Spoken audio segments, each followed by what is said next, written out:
Hello everyone. In the last episode of No Sweet Talk, we heard how difficult it was for families to sustain a challenge of living without sugar for even 2 weeks. And in today's episode, we are going to witness a long journey of quitting sugar and sustaining the challenge. Today, Dr. Tanvi Saraf, an associate professor in pediatric dentistry, is going to be interviewed by Dr. Vipul Lodha, who's a postgraduate student of pediatric dentistry. It is an absolute pleasure to be in conversation with Dr. Tanvi Saraf about her remarkable journey from sugar to a sugar-free diet since 2018. Hello everyone, I'm truly humbled by this opportunity and I'm feeling really excited today to share my journey of being sugar-free with you all. So ma'am, let's start with the interview. My first question to you will be, when was the first thought about quitting sugar come to you? So the first thought of quitting sugar came to my mind when I was doing my post-graduation in pediatric and preventive dentistry. So for the very first time in my life, I was treating children as little as 2 to 3 years of age with severe dental issues. And their mothers would often complain that children usually throw a tantrum at home if their demand for their favorite piece of candy is not met. Or in schools it was very difficult to monitor children because their canteens would be full of junk food. Or there are birthdays so often, and how do you stop a child from having a birthday cake at a birthday party? And these birthdays happen all the time. So the parents would be really worried and they would look up to me for dietary counseling and guidance. And while talking to these children and their parents, I realized that sugar is such an integral part of our lives. It's everywhere. And for these little children, it would be so difficult to just kick off the habit. Then I looked at myself, I took a hard look at myself and I realized how was I any different from these little children having chocolates all the time. I used to love my chocolates, I used to love my pastries, burfis, etc. etc. And I had all the reasons in the world to eat them. And in fact, I wasn't even practicing what I was preaching. And in my post-graduation, I came across so much evidence on the detrimental effect of sugar. That sugar, in fact, is responsible for cardiovascular disorders, for cancers, for diabetes. And I had to do something about it. I just couldn't shy away from this hard evidence. So from there, I started my journey of being sugar-free. So, what was the initial challenge you faced? So in hindsight, now I realize that I did go through the 5 stages of change: pre-contemplation, contemplation, preparation, action and maintenance. So the first stage of pre-contemplation was very difficult for me because I was full of justification that I've never been obese, no one in my family has been obese, I don't have a medical problem, it's not affecting my quality of life, and if there is a celebration, I have to celebrate with a sweet, etc. etc. So for me, the initial challenge was getting over all these thoughts of pre-contemplation. So before you quit sugar, how often did you used to eat sugary food? So I'll tell you how much sugar I consumed, and I'm sure it's going to sound familiar to a lot of you. Be it a good day at work, I had to celebrate with a chocolate pastry. Be it a bad day and only an ice cream could cheer me up. When at the movies, I went straight for the caramel popcorn. When I went outside, I had to quench my thirst with a cold drink. It was always someone's birthday, some celebration, some festival.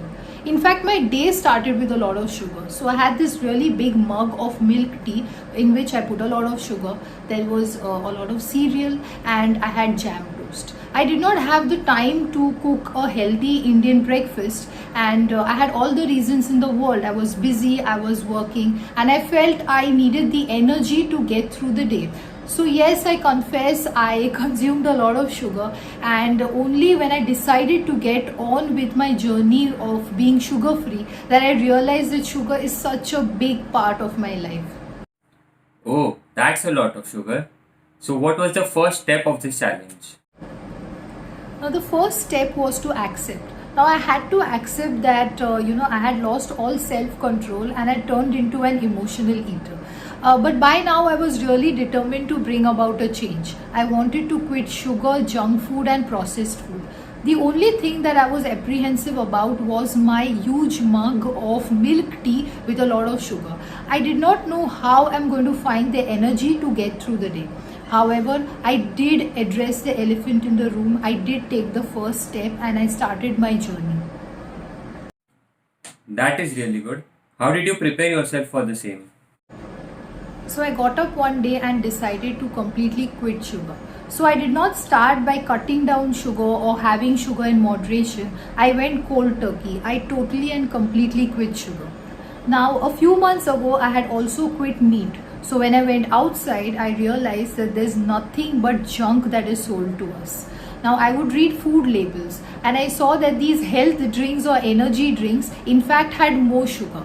So I had no choice but to go back to home cooked meals, lots of fruits, vegetables, whole grains. And I realized that it's seriously not all that bad. I would try out new recipes, be excited to try out new vegetarian food. So WHO does recommend a daily dose of 50 gram of sugar, and for me it came from natural sugars like from fruits and vegetables. Yes, that's true. Natural sugar are enough for our daily needs. So did you face any craving or withdrawals?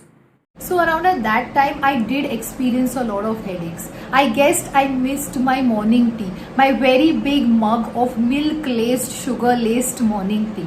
So I decided to brew a cup of black tea, without sugar obviously, but also without dairy and a lot of lemongrass. And I was completely hooked and there was no looking back. That day I decided to quit dairy as well.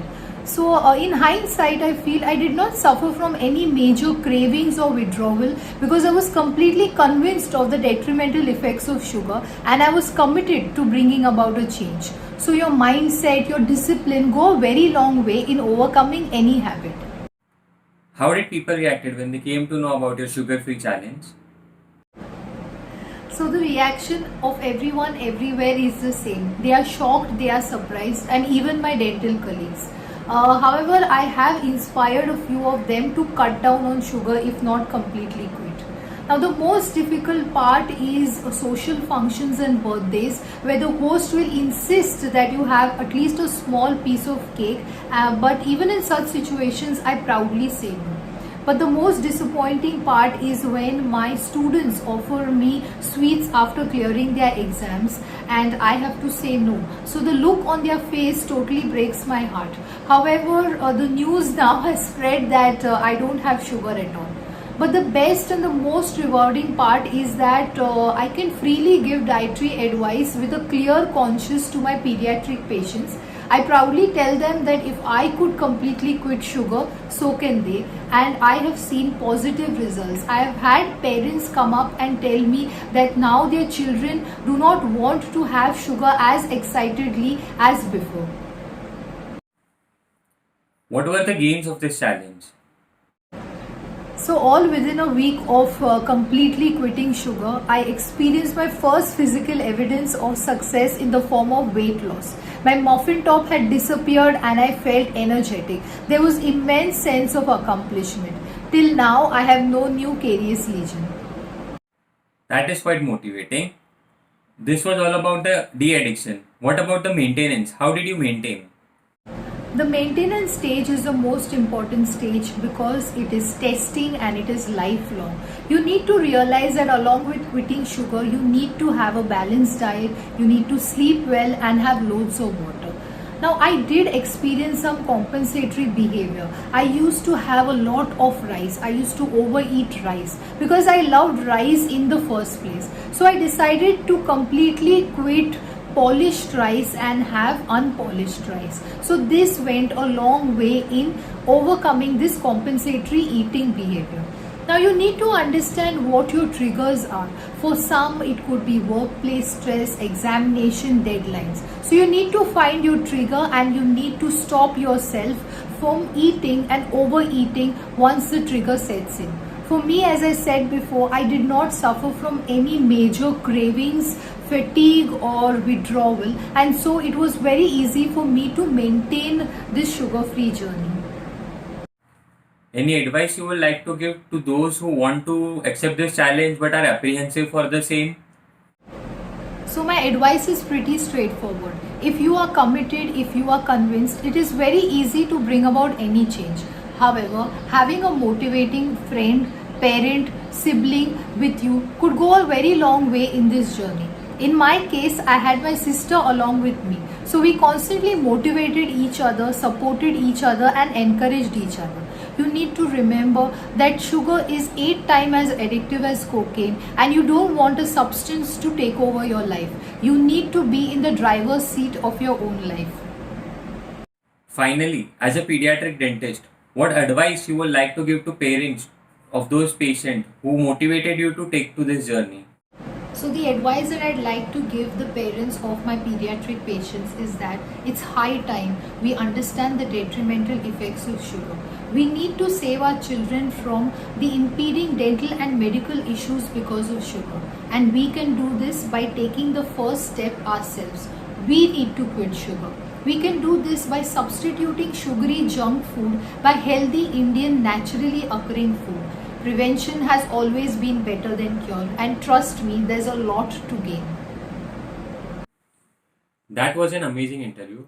I hope this interview inspires people to quit sugar and adapt a healthier lifestyle. Thank you. Thank you so much.